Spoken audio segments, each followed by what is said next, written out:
Bismillahirrahmanirrahim. Assalamualaikum warahmatullahi wabarakatuh.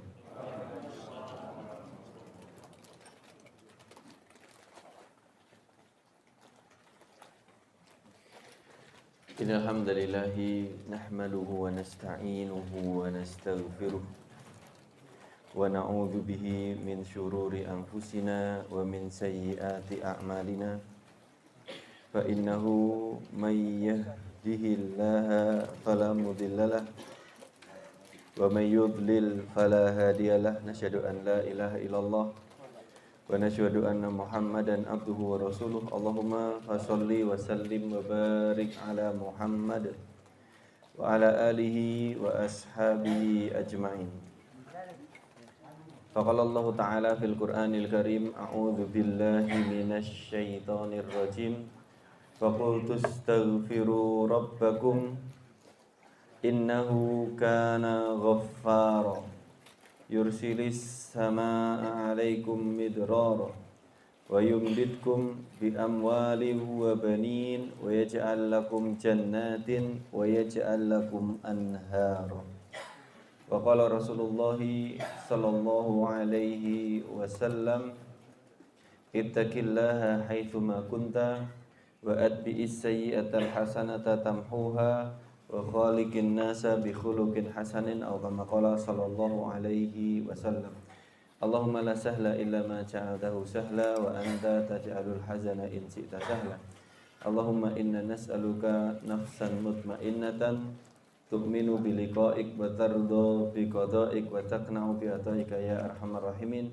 Allahumma subhanaka la ilma lana illa ma 'allamtana innaka antal alimul hakim. Asbahna ala fitratil Islam wa ala kalimatil ikhlas wa ala dini nabiyyina Muhammadin sallallahu alaihi wasallam wa ala millati abina Ibrahim hanifan muslima wa ma kana minal musyrikin. Para hadirin Bapak dan Ibu rahimani wa rahimakumullah, mari kita mulai dengan membaca basmalah. Bismillahirrahmanirrahim. Hadirin sekalian rahimani wa rahimakumullah, di dalam kitab Al-Fawaid, Al-Imam Ibnul Qayyim Al-Jauziyah memberikan untaian nasihat yang sangat indah kaitannya dengan aktivitas personal seorang muslim. Beliau mengatakan, idza aradallahu bi'abdin khairan, jika Allah menghendaki kebaikan dari seorang hambanya. Idza aradallahu bi'abdin khairan, jika Allah menghendaki kebaikan dari seorang hambanya, maka aktivitasnya adalah yang pertama, ja'alahu mu'tarifan bidzanbihi. Allah akan menjadikan dia menyadari dan mengakui segala dosanya. Mumsikan an dzanbi ghairihi, dan berhati-hati untuk tidak mengungkit-ungkit dosa orang lain. Jawadan bima indahu, dia dermawan dengan apa harta yang dia miliki. Zahidan fi ma inda ghairihi, dan dia zuhud atau menahan diri dari harta milik orang lain. Dan yang terakhir, muhtamilan li adza ghairihi, dan yang terakhir dia bersabar untuk memikul atau menahan gangguan, godaan, celaan, siksaan dari orang lain. Wa in arada bihi syarran, tetapi kalau Allah menghendaki keburukan dari seorang hamba, akasa dzalika, maka yang Allah berikan adalah kesebalikannya.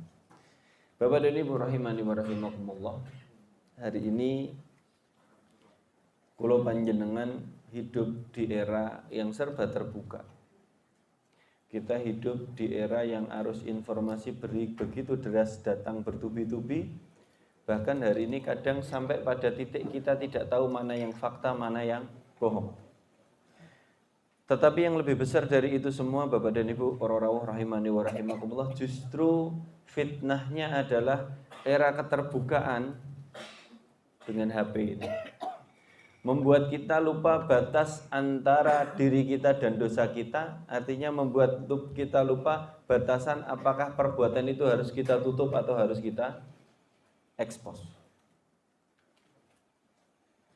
Orang yang mengaku merasa itu dosa, orang yang mengaku bahwa perbuatan itu tidak baik, secara fitrah dia tidak akan pernah suka ketika perbuatan itu dilihat oleh orang lain. Sebagaimana dia juga malu kepada Allah Subhanahu wa taala. Rasulullah Shallallahu alaihi wasallam di dalam hadis yang sahih ketika ditanya tentang apa itu kebaikan dan apa itu keburukan, Rasulullah mengatakan al-birru husnul khuluq.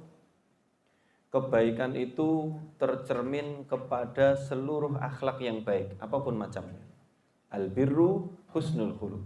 Pokoknya kalau akhlaknya baik, itu semuanya kebaikan-kebaikan. Akhlaknya bagus, itu kebaikan dan kebaikan. Al-birru namanya. Tetapi Rasulullah lanjutkan, wal ithmu, dosa itu adalah ma haka fi nafsika, perbuatan yang ketika kamu lakukan jiwamu tidak tenang, wa taraddada fi sadrika, dadamu bergetar hebat atau bergemuruh, wa karihta ayyat tali alaihin nas, dan kamu malu kalau perbuatan itu dilihat oleh orang lain. Kita bicara fitrah Bapak dan Ibu. Fitrahipun bilih kula panjenengan ngraosaken kalau itu dosa pasti isin. Untuk orang lain saja melihat perbuatan itu kita malu, apatah lagi kepada Allah Subhanahu wa taala. Sayangnya hal ini karena gerusan era, karena informasi yang begitu luas, karena teknologi yang maju sedemikian pesat, justru budaya malu dengan melakukan dosa itu hilang, sehingga kita menganggap perbuatan dosa itu sudah tidak menjadi sebuah dosa. Sehingga Al-Imam Ibnu Qayyim Al-Jauziyah, Bapak dan Ibu rahimani wa rahimakumullah, wonten kitabipun Al-Fawaid menika nyebataken justru tanda pertama ketika Allah menginginkan kebaikan kepada seorang hamba, Allah menjadikan dia sadar dengan segala dosa-dosanya. Kinten-kinten. Kalau orang sadar dengan dosa ini, dilanjutke napa ditaubati? Ditampakkan atau disembunyikan? Diteruske napa ndang mandek mawon. Ini poinnya. Hari ini batas antara kesadaran kita bahwa kita seorang hamba yang kita diawasi oleh Allah Subhanahu wa taala, rasa malu kita kepada Allah itu seakan-akan sudah kita sobek-sobek. Betapa Al-Imam Ibnu Qayyim Al-Jauziyah di dalam nasihat yang lain mengatakan, antara seorang hamba, inna bainal abdi wa baina rabbih sitrun. Sesungguhnya antara seorang hamba kepada Rabb-nya itu ada sater, ada pembatas antara dia dengan dosanya. Allah tidak akan buka pembatas ini sampai si hamba sendiri yang membuka pembatas itu. Akan tetapi beliau mengatakan jika hamba ini membuka pembatas dosa, artosipun pun nganggep remeh dosa di hadapan Allah, berarti dia buka pembatas itu, maka Allah akan singkap tabir tabir antara dia dengan hambanya. Allah akan tampakkan dosa-dosa dia. Allah akan tampakkan aib-aibnya. Allah akan fadzahahu. Allah hinakan dengan ditunjukkan keburukan-keburukannya. Dan itu tidak akan pernah terjadi kecuali kita sudah menyobek batasan antara dosa itu di kita dengan Allah Subhanahu wa taala. Hadirin rahimani wa rahimakumullah. Di dalam kitab nasihat yang banyak tersebar di kalangan para ulama, walaupun kemudian menurut takhrij ini tidak bersumber dari hadis, tetapi bersumber dari hikayat turun-temurun bagian dari hikmah. Ini kita ceritakan, bukan hadis. Disebutkan bahwa kana fi ahdi Musa alaihi salatu wassalam rajulun min bani Israila asalillahi ta'ala wa lam yatrukidz dzunuba limuddati arba'ina sanatan. Ada sebuah kisah yang menarik di kalangan Bani Israel, Bapak dan Ibu, tentang seorang yang dia melakukan dosa dan tidak pernah meninggalkan perbuatan itu terus-menerus kepada Allah, totalnya 40 tahun. 40 tahun dia berdosa kepada Allah. Sehingga di akhir-akhir periode 40 tahun itu Allah menetapkan untuk menahan hujan bagi Bani Israel. Sehingga kemudian Nabiullah Musa alaihi salatu wassalam bersama orang-orang yang beriman dan seluruh Bani Israel itu, Nabi Musa mengajak mereka keluar ke tanah lapang. Kemudian mereka melaksanakan ibadah, kalau di kita adalah sholatul istisqa, sholat minta turun hujan Bapak Ibu. Nabiullah Musa alaihi salatu wasallam bersama Bani Israel, karena Musa tahu hujan ini kalau ditahan mesti karena tersebab dari dosa-dosa gitu. Bahkan di dalam hadis yang sahih Rasulullah Shallallahu alaihi wasallam mengatakan, kalaulah tidak karena tanaman-tanaman dan hewan-hewan yang butuh air, maka Allah pasti akan menahan hujan ini tersebab karena dosa seorang manusia. Jadi Allah menurunkan hujan itu tidak serta-merta karena kita. Karena itu hukuman dari dosa-dosa kita, itu hujan ditahan. Tapi Allah sayang kepada hewan-hewan yang butuh minum, tanaman-tanaman yang butuh air, maka Allah turunkan hujan. Itu rezeki mereka, kita kecipratan. Padahal kita punya banyak dosa. Maka di umatnya Nabi Musa ini, ketika Nabi Musa sudah mengajak umatnya keluar bertaubat kepada Allah, minta diturunkan hujan, maka kemudian Allah Subhanahu wa taala menyatakan atau menjawab kepada Musa. Musa ini adalah gelarnya Kalimullah Bapak dan Ibu. Musa ini adalah nabi yang bisa langsung berdiskusi atau berdialog kepada Allah Subhanahu wa taala. Allah mengatakan atau menyampaikan kepada Musa, lan yanzilal matar, wahai Musa, hujan ini sekali-kali tidak akan pernah turun, kata Allah Subhanahu wa taala. Fa bainakum abdun, karena di antara kalian ada seorang hamba yang asini mundu arba'ina sanatan, yang dia bermaksiat kepadaku, memaksiati aku, kata Allah, 40 tahun lamanya. Fa bi syu'mi masiyatihi mana muni'tumul matar minas sama, dan karena buruknya dosa yang dia lakukan sehingga kalian tertahan untuk mendapatkan hujan. Bapak dan Ibu rahimani wa rahimakumullah, laki-laki ini dia melakukan dosa 40 tahun, tidak pernah menahan diri dan tidak berhenti, atau tanda kutip dia tidak merasa bahwa perbuatan itu adalah dosa, karena sudah menjadi kebiasaan, dia laksanakan terus, sehingga kemudian Allah hukum tersebab karena orang ini seluruhnya. Faqala Musa alaihi salatu wassalam, maka Musa alaihi salatu wassalam kemudian menyampaikan izin bertanya kepada Allah, famadza naf'al ya Allah, lantas apa yang harus kami lakukan? Faqala Allahu azza wa jalla, lantas Allah Subhanahu wa taala menyampaikan, akhrijuhu min bainikum. Solusi satu-satunya adalah engkau keluarkan laki-laki itu dari barisan kalian, fa in kharaja min bainikum nazalal matar. Karena kalau laki-laki itu sudah keluar dari barisan kalian, aku akan turunkan hujan, kata Allah Subhanahu wa taala.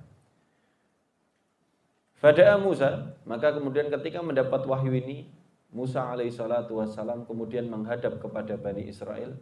Faqala, kemudian Musa mengatakan, ya Bani Israel, wahai sekalian rakyat Bani Israel, bainana rajulun, ada di antara kita, kata Musa, seorang laki-laki ya'siyallaha mundu arba'ina sanatan, yang dia bermaksiat kepada Allah selama 40 tahun terakhir, kata Musa. Babi sumi maksiyatihi muni al-matar, tersebab karena dosa dialah hujan ini tertahan bagi kita, atau kita tidak dikaruniai hujan. Walan yanzilal matar hatta yakhruj, dan hujan ini tidak akan pernah turun, kita minta seperti apapun, sampai dia keluar, sampai dia pergi dari barisan. Maka tidak ada satu orang pun yang keluar dari barisan itu. Enggak ada yang kemudian tiba-tiba ngacung, saya orangnya keluar, tidak ada. Ditunggu-tunggu, tidak ada. Tapi tidak berselang lama,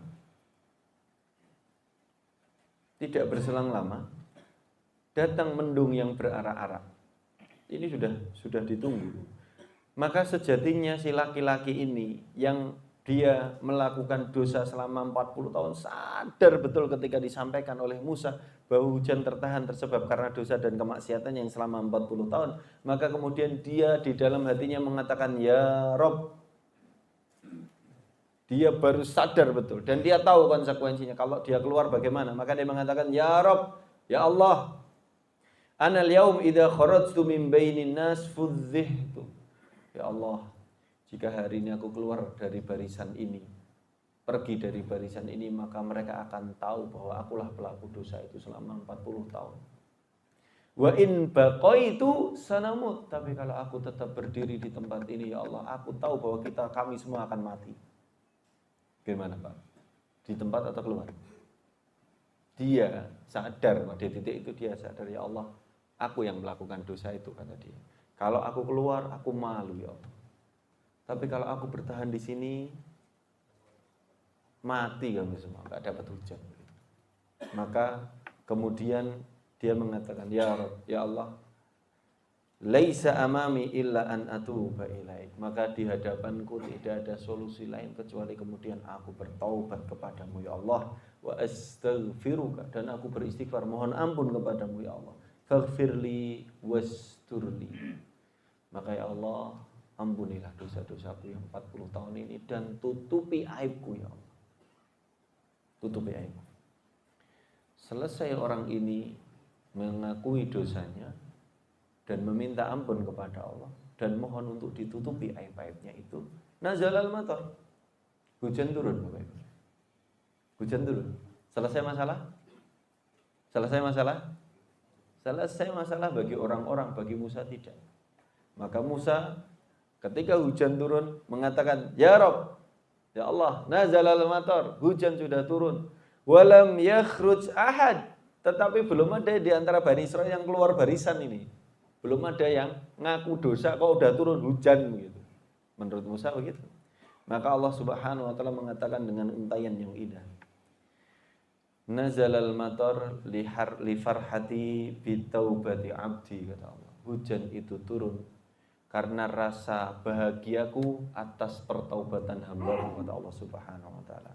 Alladzi asani arba'ina sanata, walaupun dia telah memaksiatiku selama 40 tahun. Ketika dia bertaubat, kata Allah, aku bahagia dan aku turunkan hujan.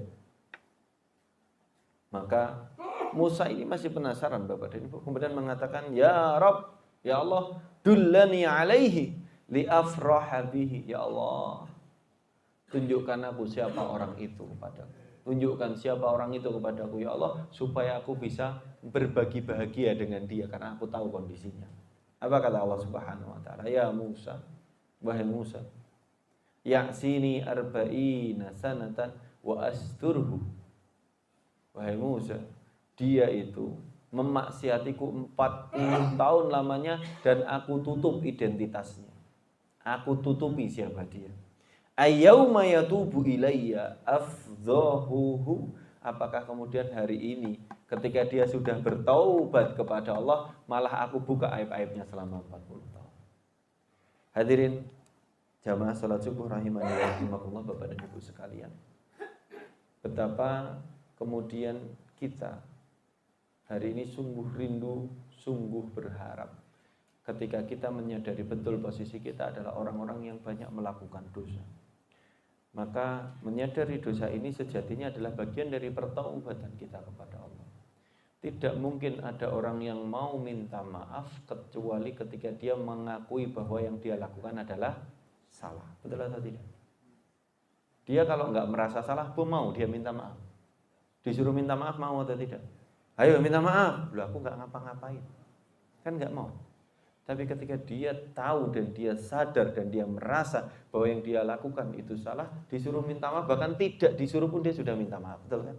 Maka salah satu tanda bahwa Allah Subhanahu wa taala menginginkan kebaikan bagi kita sebagai hamba adalah kemudian ketika ketika Allah menjadikan kita menyadari dosa-dosa kita. Sadar, ingat dan muhasabah dengan dosa-dosa kita. Al-i'tiraf namanya Bapak dan Ibu. Al-i'tiraf itu ngaku salah. Sehingga para ulama bersepakat menyampaikan satu kaidah bahwa al-i'tirafu babun minat taubah. Bahwa al-i'tiraf, ngaku memiliki dosa, itu adalah satu pintu taubat tersendiri. Taubat itu tidak harus kemudian astaghfirullahaladzim wa atubu ilaih, tidak. Justru dimulai dari kita ngaku punya dosa itu sudah bagian dari pertaubatan, itu langkahnya. Dan ketika kita diizinkan Allah menyadari bahwa kita adalah orang-orang yang memiliki dosa, maka di titik itu berarti banyak kebaikan yang Allah inginkan kepada kita. Orang yang sadar punya dosa pasti dia beristighfar banyak-banyak. Orang yang sadar punya dosa pasti dia menutup dengan amal soleh yang lain. Tidak malah sebaliknya. Tidak malah sebaliknya. Ada dua hal misalnya. Ada dua hal tentang dosa. Salah satunya Rasulullah Shallallahu Alaihi Wasallam mengatakan Innallaha la yu'adzabul 'amata bidzanbin khasah. Sesungguhnya Allah tidak akan mengazab masyarakat secara umum bidzanbin khasah karena dosa personal. Saya ulangi ya. Innallaha, sesungguhnya Allah tidak akan menghadap sebuah masyarakat al-'amah, sebuah masyarakat bidzanbin khasah karena dosa personal. Apa keterangannya? Walakin idza 'amiluha jiharat. Tetapi personal ini kalau dia kemudian melakukan dosa dan dosanya itu dilakukan terang-terangan dan dengan bahagia,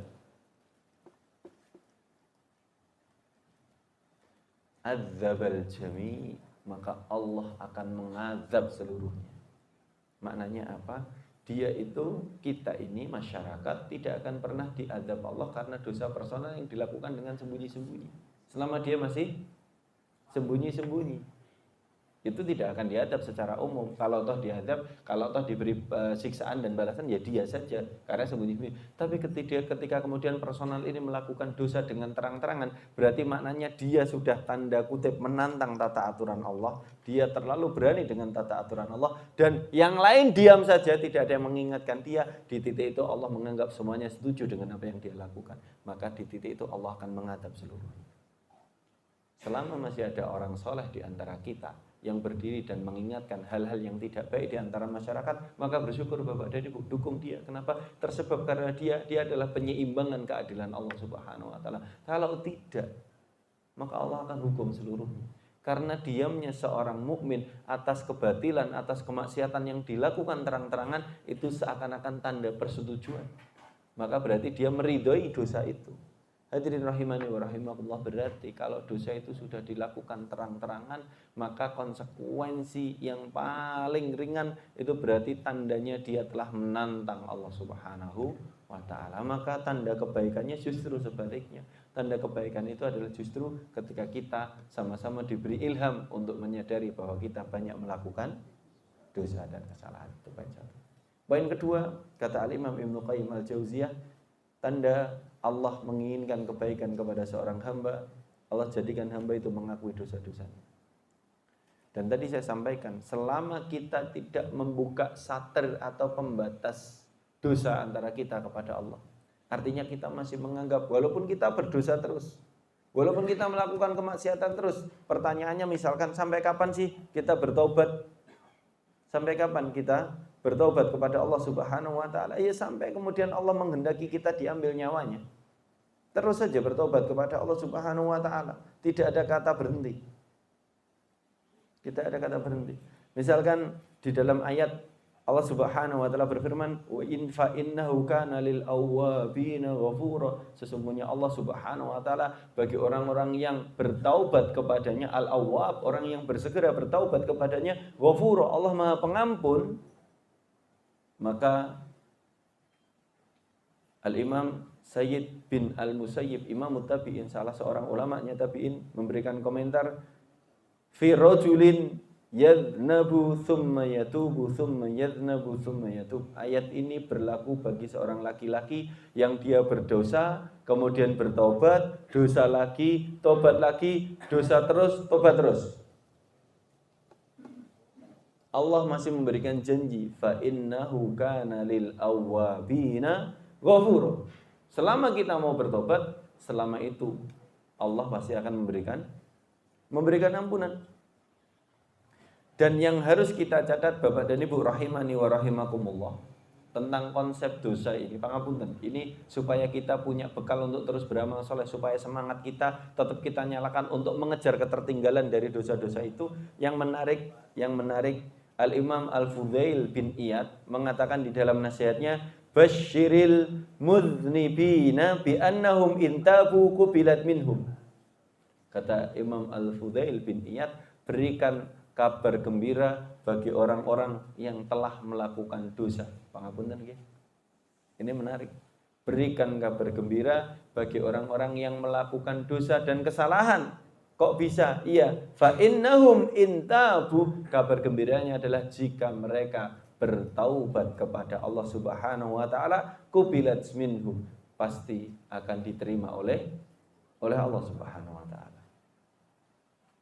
Tetapi beliau melanjutkan, wa hadzarus siddiqin, tapi berikan warning, berikan rambu-rambu, berikan peringatan bagi orang-orang yang sidik, orang-orang yang sudah baik amalnya.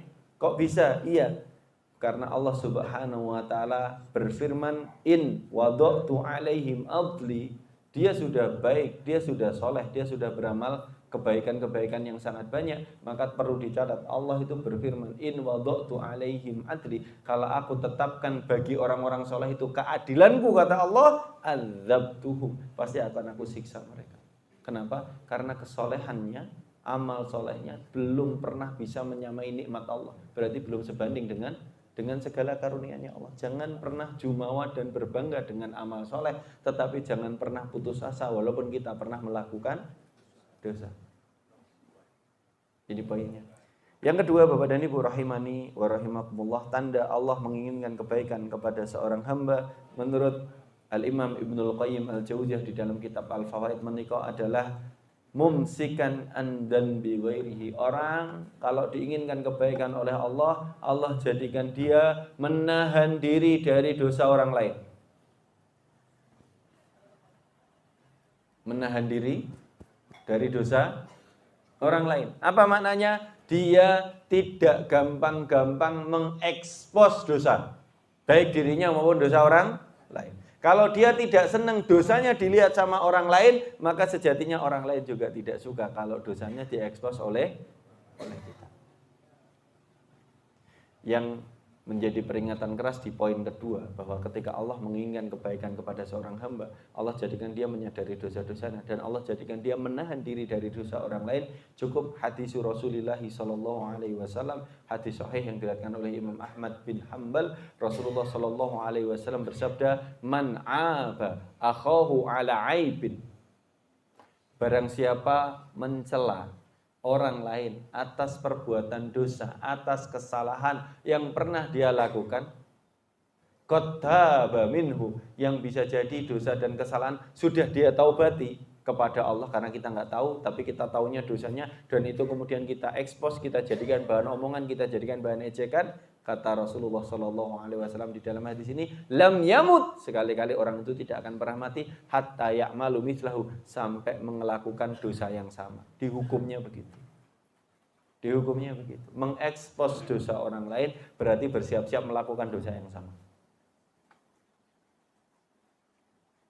Nggak enak. Dosa itu aib, dan aib itu adalah sesuatu yang harus disembunyikan. Kalau orang itu sudah menyembunyikan, jangan pernah membuka. Makanya tadi saya sampaikan, Allah tidak akan membuka tabir antara kita dengan seorang hamba aib, ya. Allah tidak akan membuka tabir aib antara kita dengan hamba yang lain sampai kita membuka tabir antara kita dengan Allah. Salah satu cara Allah kita membuka tabir antara kita dengan Allah dari dosa-dosa kita adalah ketika kita kemudian menyebut-nyebut dan menjelek-jelekkan dosa orang lain.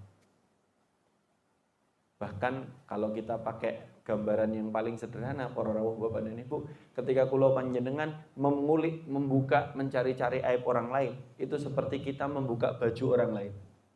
Tetapi dari belakang kita membuka baju kita sendiri. Sebanding kita buka berarti dibuka. Kalau nggak mau ya jangan dibuka. Betapa ngeri yang ancaman dari Rasulullah SAW di dalam hadis yang tadi. Siapa yang mencela saudaranya, menghina saudaranya atas dosa yang pernah dia lakukan di masa lalu, yang bisa jadi sudah dia taubati kepada Allah, maka dia tidak akan pernah mati, orang ini tidak akan pernah meninggal dunia sampai kemudian dia ditimpa ujian melakukan dosa yang sama. Bapak dan Ibu rahimani wa rahimakumullah, tidak ada orang baik yang tidak punya masa lalu. Sebagaimana tidak ada orang jahat yang tidak punya masa depan. Ini poin. Tidak ada orang baik hari ini yang dia tidak punya masa lalu. Pasti ada ketergelinciran.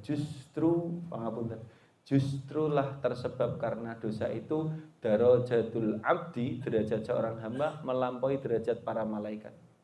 Bahkan di dalam nasihatnya para ulama mengatakan iblis itu kadang menyesal, sudah menyebabkan orang jatuh kepada dosa, ketika dosa itu justru membuat si hamba bertaubat kepada Allah, lebih dekat kepada Allah, lebih bersemangat untuk menutup dosa itu dengan kebaikan dan kebaikan.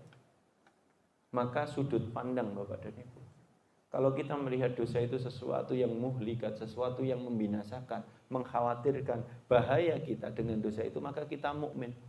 Bukankah Rasulullah SAW mengatakan seorang mukmin, innal mu'mina yara dzunubahu misla rajulin jalasa tahta jabalin. Seorang mukmin itu melihat dosa-dosanya seperti seorang laki-laki yang dia duduk di bawah tebing gunung, yang dia khawatir kapan saja gunung itu bisa rubuh, sehingga dia khawatir, sehingga dia segera menyelamatkan diri, sehingga bagaimana caranya dia bisa mencari jalan keluar yang terbaik. Sedangkan wa amal munafik, sedangkan seorang munafik yara dzunubahu misla dzubab. Seorang munafik itu melihat dosa-dosanya itu hanya seperti seekor lalat yang hinggap di hidungnya, yang kemudian dia tinggal selentik saja, dia tinggal sentil saja, kemudian dia pergi. Ini perbedaan sudut pandang. Maka Bapak dan Ibu rahimani wa rahimakumullah, la tandur ila sighari dzunub, jangan kita melihat besar dan kecilnya dosa, walakin undur ila man asaita, tapi mari kita melihat kepada siapa kita bermaksiat. Ini nasihatnya Abdullah ibnul Mubarak. Jangan pernah melihat besar dan kecilnya dosa, tapi mari kita melihat kepada siapa kita bermaksiat. Ini nasihatnya Al-Imam Ibnu Mubarak. Tapi di nasihat yang lain adalah semakin muncul peremehan kita atas dosa itu kepada Allah, semakin tinggi nilai dosa itu di hadapan Allah. Semakin kita menyesal dari dosa yang sangat besar yang pernah kita lakukan, maka di bawah itu dosa itu semakin kecil di mata Allah. Maka tinggal positioning. Hanya saja ketika kita menahan diri untuk menjaga aib-aib kita, maka saat yang sama mari kita juga menjaga aib orang lain. Masing-masing bertanggung jawab atas dirinya sendiri. Yang ketiga, karakternya adalah jawadan bima indahu.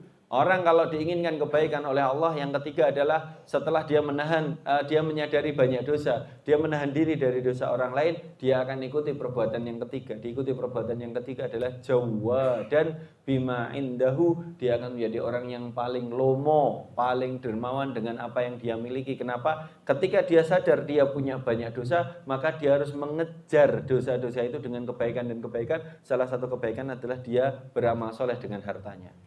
Karena Rasulullah SAW di dalam hadis yang biasa disampaikan di dalam muqaddimah kajian, ittaqillaha haitsuma kunta, bertakwalah kamu sekalian kepada Allah dimanapun kalian berada, wa atbi'is sayyi'atal hasanah, dan iringilah perbuatan burukmu dengan perbuatan baik, tamhuha, semoga perbuatan baik itu menutup dosa perbuatan buruk. Maknanya apa? Salah satu cara kita nututi, kalau boleh kita bilang, nututi dosa-dosa kita adalah dengan banyak berinfak.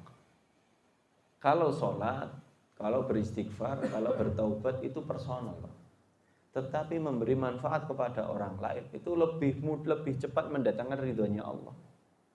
Lebih cepat mendatangkan ridhonya Allah. Kenapa? Karena kita tidak egois memikirkan diri sendiri. Justru di titik kita mau berbagi dengan orang lain, Allah melihat bahwa kita menjadi orang yang layak untuk diberi kasih sayang. Jawa dan fima indahu, maknanya adalah dia cerdas Bapak dan Ibu. Ketika dia memiliki bekal untuk menebus dosa, dia gunakan. Jangan sampai kita menjadi orang yang paling rugi ketika hidup di dunia. Para ulama mengatakan orang yang paling rugi hidup di dunia adalah orang bakhil. Orang yang paling rugi hidup di dunia adalah orang bakhil. Dia kumpulkan harta itu selama dia hidup, bahkan untuk dirinya sendiri tidak dia nikmati, ketika mati dihisab dengan semuanya. Ini orang yang paling rugi. Bakhil itu rugi. Kenapa? Dia tidak memanfaatkan apa yang sudah Allah berikan untuk membayar, untuk menutup lubang-lubang dosa dan kesalahan, atau untuk membayar ridhonya Allah Subhanahu wa ta'ala. Maka kalau misalkan kemudian kita menyadari kita punya banyak catatan dosa dan kesalahan, mari kita tutup, mari kita ikuti dengan perbuatan baik-baik itu. Yang keempat adalah wa mumsikan, sebentar, zahidan fima inda ghairihi. Yang keempat adalah dia zuhud, dia menahan diri dari harta milik orang lain. Kenapa? Karena dia tahu bahwa kezaliman sekecil apapun akan dihisab oleh Allah.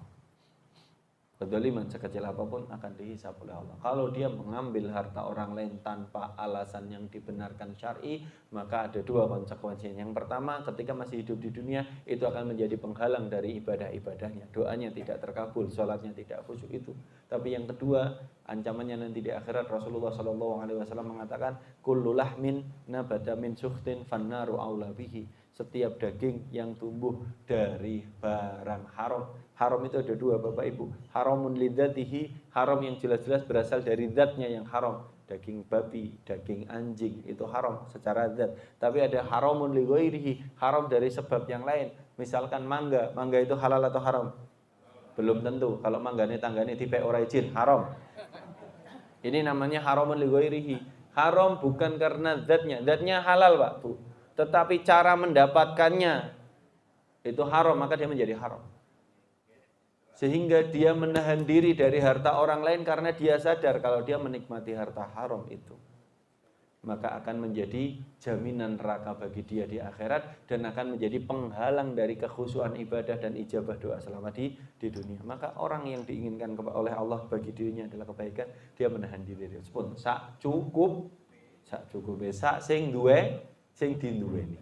Dan yang terakhir, yang kelima, karakter kelima, ketika Allah menginginkan kebaikan kepada seorang hamba, Allah jadikan dia muhtamilan li adza ghairihi.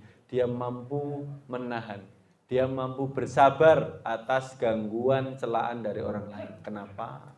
Karena dia sadar masing-masing bertanggung jawab atas perbuatannya masing-masing. Nek wong liya elek urusane dia apa urusan bareng-bareng jak padu nih, Pak.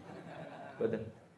Justru karena dia sadar masing-masing bertanggung jawab atas dirinya sendiri, dia lebih fokus untuk memperbaiki kualitas diri. Kalau orang lain jahat kepada kita dan kita balas jahat kepada dia, lantas apa bedanya keduanya? Saling mendolimi satu sama lain. Tapi kalau orang lain zalim kepada kita, jahat kepada kita, melakukan banyak keburukan kepada kita, ya sudah, pasti dia akan panen perbuatannya, betul kan? Kita dijahati, kita didolimi, justru di titik itu Allah berikan kebaikan. Kenapa? Karena orang yang terdolimi doanya, sayangnya kita kula panjenengan fokus nek sedang tersakiti, ndongakne elek sing nyakiti. Sayangnya. Justru sebenarnya di titik itu ketika terbuka ruang doanya mustajab, doa aja untuk dirinya sendiri. Doa untuk keluarganya, doa yang baik. Karena itu adalah waktu doanya mustajab. Hanya sudut pandang sebenarnya, tetapi ketika sudut pandangnya sudah lurus, insya Allah kebaikannya akan bisa muncul dengan banyak. Bapak dan Ibu rahimani wa rahimakumullah, 5 hal yang Allah menjadi penanda Allah menginginkan kebaikan kepada seorang hamba. Dia menyadari dosanya, dia menahan diri dari dosa orang lain, dia murah hati dengan harta yang dia miliki, dan dia menahan diri dari harta milik orang lain, dan yang kelima bersabar atas segala gangguannya. Tapi kalau Allah menginginkan keburukan bagi seorang hamba, yang Allah akan berikan adalah kebalikan dari 5 ini. Dia tidak menyadari dosa, dia malah mengungkit dosa orang lain. Kemudian dia pelit atas hartanya dan dia ngakai harta orang lain. Ini semuanya siksa-siksa saja. Dan yang terakhir adalah dia kalau dijahati sama orang, dia balas melakukan kejahatan, saling mendolimi. Kata Rasulullah SAW, Allah Subhanahu wa taala berfirman dalam hadis qudsi, ya ibadi wahai hamba-hambaku, inni haramtu dzulma ala nafsi. Sesungguhnya aku mengharamkan kedzaliman atas diriku, kata Allah, fala tadzalamu. Jangan saling mendolimi satu sama lain. Allah enggak suka. Allah tidak suka. Daripada kita saling menyakiti, kalau ada sesuatu di antara kita, mending mari saling memaafkan. Wallahu taala alam bisawab. Bapak dan Ibu rahimani wa rahimakumullah, jamaah salat subuh sekalian yang dirahmati Allah Subhanahu wa taala, semoga Allah ampuni segala dosa-dosa kita. Semoga Allah buka hati kita untuk terus bertaubat kepadanya, dan semoga pada akhirnya Allah terima segala pertaubatan dan amal soleh kita, yang dengan itu Allah ridho dan Allah masukkan kita ke dalam surganya. Mari kita sama-sama tutup dengan membaca doa kafaratul majlis. Subhanakallahumma rabbana wa bihamdika asyhadu an la ilaha illa anta astaghfiruka wa atubu ilaik. Kalau ada kesalahan kami mohon maaf. Assalamualaikum warahmatullahi wabarakatuh.